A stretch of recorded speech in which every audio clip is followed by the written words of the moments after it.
আসসালামু আলাইকুম। Mostofa Sarwar Farooki out, Asif Mahtab in. অর্থাৎ মোস্তফা সরোয়ার ফারুকীকে উপদেষ্টা মণ্ডলী থেকে সরিয়ে দেওয়া হয়েছে এবং আসিফ মাহতাবকে উপদেষ্টা মণ্ডলীতে যোগ করা হয়েছে। এমনটি নিউজ সোশ্যাল মিডিয়াতে তুমুলভাবে ছড়িয়ে পড়েছে, যদিও জাতীয় কোনো গণমাধ্যমে বিষয়টি আসেনি। এ বিষয় নিয়ে কথা বলবো, তার আগে মোস্তফা সরোয়ার ফারুকী সম্পর্কে এবং আসিফ মাহতাব সম্পর্কে আপনাদের মাঝে কিছু বলতে চাই। আসিফ মাহতাব কে এবং মোস্তফা সরোয়ার ফারুকী কে?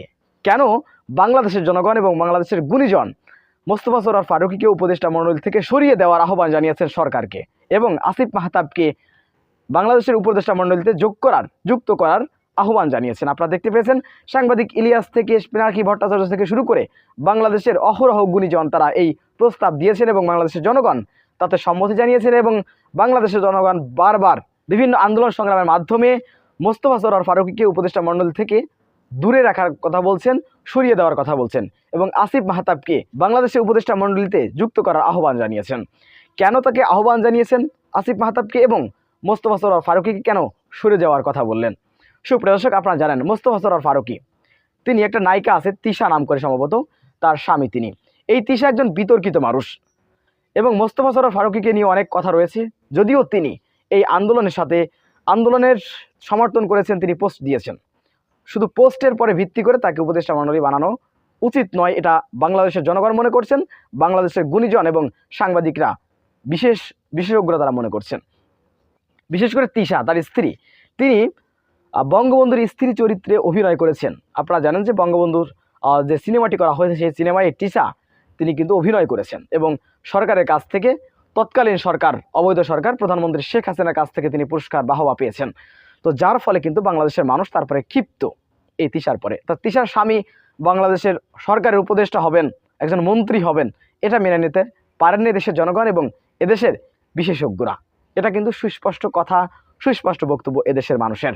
আসিফ মাহতাব কি আপনারা জানেন, বাংলাদেশে যখন কোনো মানুষ এই জালিম সরকারের বিরুদ্ধে কথা বলার সাহস পান না, তিনি একজন শিক্ষক হয়ে তিনি রাজপথে ছাত্রদের নিয়ে বিভিন্ন আন্দোলন করেছেন স্বৈরাচারের বিরুদ্ধে, এটা আপনাদের সাথে সুস্পষ্ট। এবং এই আন্দোলনে, অর্থাৎ বৈষম্য বিরোধী ছাত্র আন্দোলনে সরাসরি তিনি নেতৃত্ব দিয়েছেন। এমনকি তিনি বলেছিলেন, আমি ছাড়া কি বাংলাদেশে কোনো শিক্ষক নেই যারা ছাত্রদের পাশে দাঁড়াবে?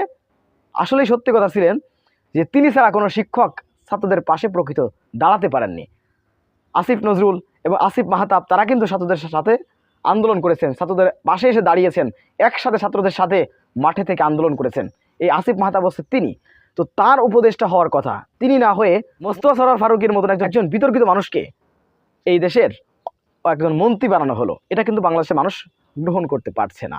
আর তার ফলে কিন্তু অনেক দিন ধরে লেখালেখি করছেন যে মোস্তফা সরোয়ার ফারুকীকে উপদেষ্টা মণ্ডলী থেকে সরাতে হবে, আসিফ মাহমুদকে যুক্ত করতে হবে। তো আমি এই বিষয়টি আজকে দুপুর থেকে লক্ষ্য করছি বাংলাদেশের গণমাধ্যমে, অর্থাৎ সামাজিক যোগাযোগ মাধ্যম ফেসবুকে প্রচুর পরিমাণে মানুষ লিখতেছে যে মোস্তফা সরোয়ার ফারুকী আউট, আসিফ মাহতাব ইন। অর্থাৎ আসিফ মাহতাবকে উপদেষ্টা মণ্ডলীতে আনা হচ্ছে এবং মোস্তফা সরোয়ার ফারুকীকে সরিয়ে দেওয়া হচ্ছে।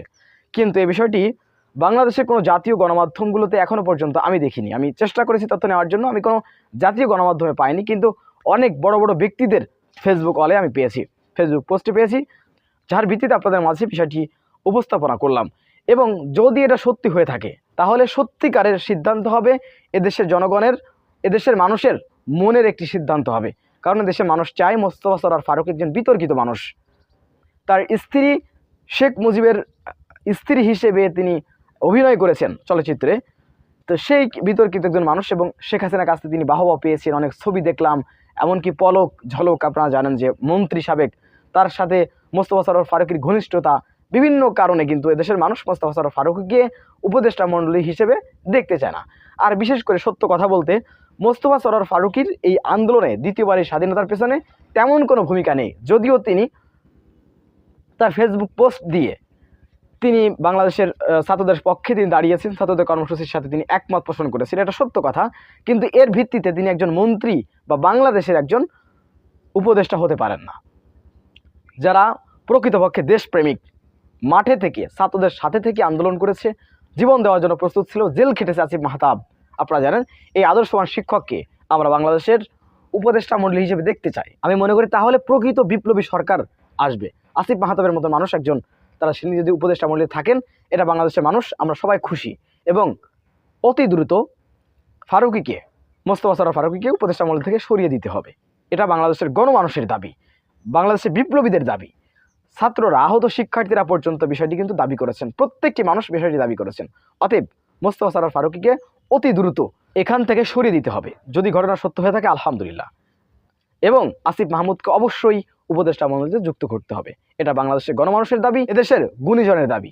অতএব সরকারের দিকে লক্ষ্য রাখবেন বলে আমরা আশা করি। সুপ্রিয় দর্শক, বিষয়টি আপনারা কীভাবে দেখছেন অবশ্যই আপনাদের মূল্যবান মন্তব্য কমেন্ট বক্সে জানাবেন। সবসময় সত্য নির্ভর তথ্য পেতে স্বাধীন বাংলা ইউটিউব চ্যানেলটি সাবস্ক্রাইব করে আমাদের সাথে থাকুন। আসসালামু আলাইকুম রহমতুল্লাহি ওয়া বারাকাতুহু।